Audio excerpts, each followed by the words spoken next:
क्या अब देश के कॉलेजेस और यूनिवर्सिटी में पढ़ाई केवल आपकी मेहनत और काबिलियत के दम पर होगी या फिर छात्रों को हर वक्त शिकायतों और निगरानी के डर के साए में रहना होगा? यह सवाल आज जरूरी इसलिए है क्योंकि जनवरी 2026 में यूजीसी के जो नए नियम आए उसने एक ऐसी बहस छेड़ी है जिसे अब नजरअंदाज नहीं किया जा सकता। यहां दो तस्वीरें आती हैं। एक तरफ मोदी सरकार और यूजीसी का विजन जिसमें वो कैंपस को भेदभाव मुक्त और सुरक्षित बनाने का दावा कर रहे हैं।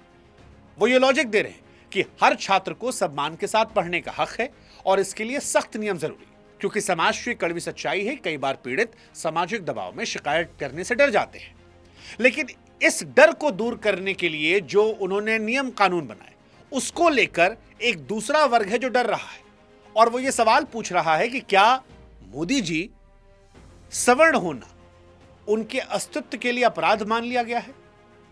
वो ये पूछ रहे हैं कि मोदी जी ऐसा क्यों लग रहा है कि हमारे खिलाफ आप एक ऐसा कानूनी घेरा बना रहे हैं जहां पर अपनी बेगुनाही साबित करने का हमें मौका ही नहीं मिलेगा। अब मोदी सरकार ने डर को भगाने के लिए जो नियम बनाया उससे पैदा हुआ डर यह साबित तो नहीं करता कि नियम गलत है। हालांकि यह चर्चा जरूर छिड़ता है कि क्या यूजीसी और मोदी सरकार के नियमों को और बेहतर बनाने की जरूरत है? क्या वाकई बराबरी के नाम पर एक ऐसी व्यवस्था तैयार की जा रही है जहां सवर्ण होना आज सवर्णों की सबसे बड़ी कमजोरी बन रहा है?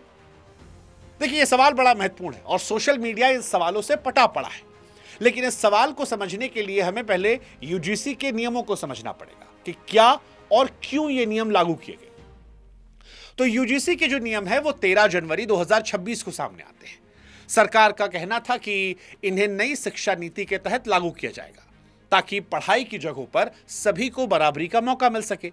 पिछले कुछ सालों में कैंपस के अंदर भेदभाव की जो खबरें आईं उन्हें देखते हुए सरकार यह महसूस करती है कि पुराने नियम काफी नहीं थे और इसीलिए मोदी सरकार हर कॉलेज में खास सेंटर और कमेटी बनाना जरूरी कर रही है। अब नियम यहां पर यह कहते हैं कि अगर किसी छात्र को यह लगता है कि उसके साथ कोई गलत व्यवहार हुआ है तो वो ऑनलाइन या फिर हेल्पलाइन के जरिए जाकर शिकायत कर सकता है और कॉलेज को 15 से 30 दिनों के अंदर इसकी पूरी जांच करनी होगी। कुल मिलाकर कहें तो सरकार की नीयत यहां पर स्पष्ट तौर पर यह दिखती है कि एक ऐसा सिस्टम बनाया जाए जहां पर पिछड़े छात्रों को असुरक्षा महसूस ना हो। लेकिन उनके पिछड़े छात्रों को लेकर जो उनकी नीयत है इसी की आड़ में सामान्य वर्ग जो है वो अपने लिए गहरी चिंता जाहिर कर रहा है। इस पूरे विवाद में सबसे बड़ी वजह वो बदलाव है जिससे पुराने नियमों की तुलना में काफी बदला गया है। साल 2012 के पुराने नियमों में एक प्रावधान था कि अगर कोई व्यक्ति जानबूझकर किसी पर भेदभाव का झूठा आरोप लगाता है तो शिकायत करने वाले को भी सजा दी जाएगी। अब यह एक तरीके का सुरक्षा कवच था ताकि जो नियम बनाए गए हैं उनका गलत इस्तेमाल ना किया जाए। लेकिन सवर्णों का जो डर है वो इसी बात को लेकर है क्योंकि 2026 के नए नियमों में इस सुरक्षा कवच को हटा दिया गया है।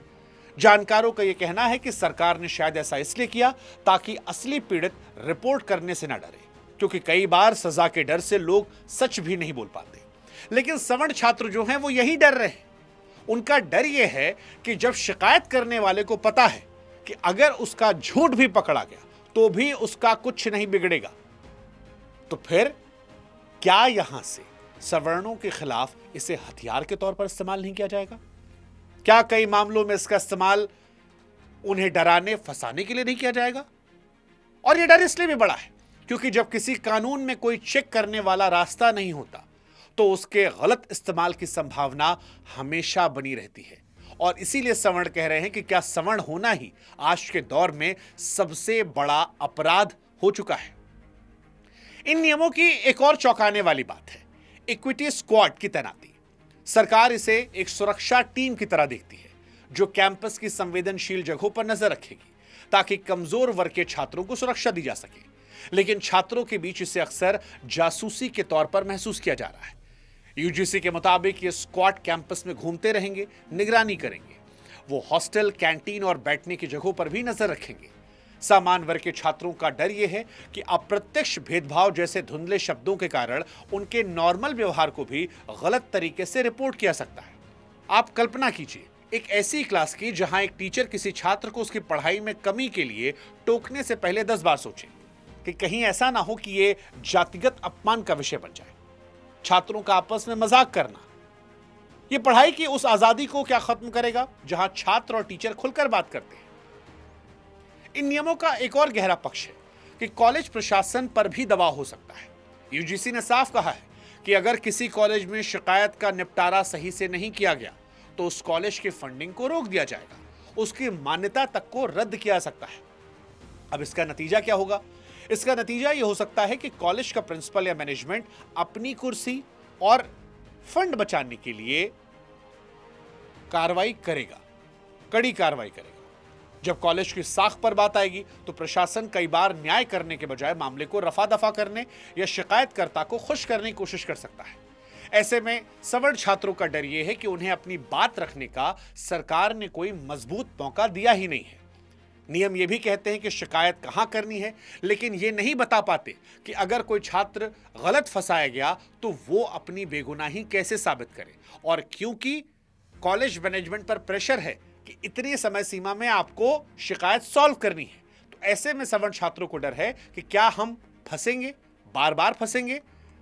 किसी एक बेगुनाह को बचाने के लिए क्या आप किसी और को हथियार देंगे जो किसी और बेगुनाह को फंसा दे? कानून तो कहता है कि 100 कसूरवार छूट जाएं, लेकिन एक बेगुनाह को सजा नहीं होनी चाहिए।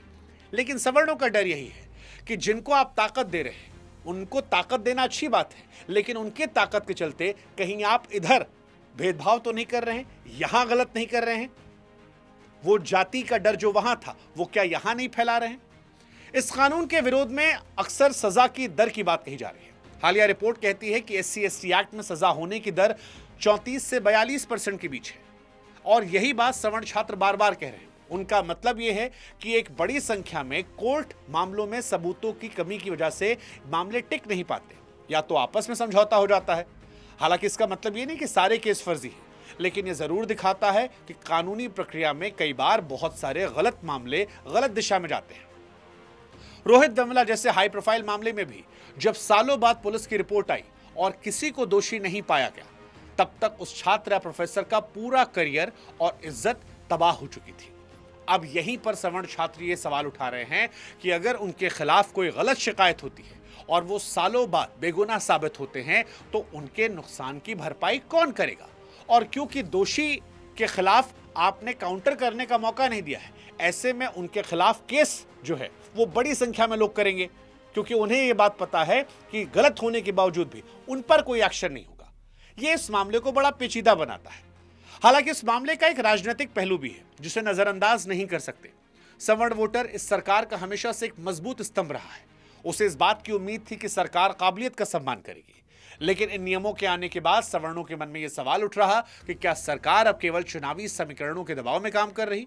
10% EWS आरक्षण देकर जो भरोसा सरकार ने जीतने की कोशिश की थी, उसे लेकर अब ये लोग शक पैदा कर रहे हैं।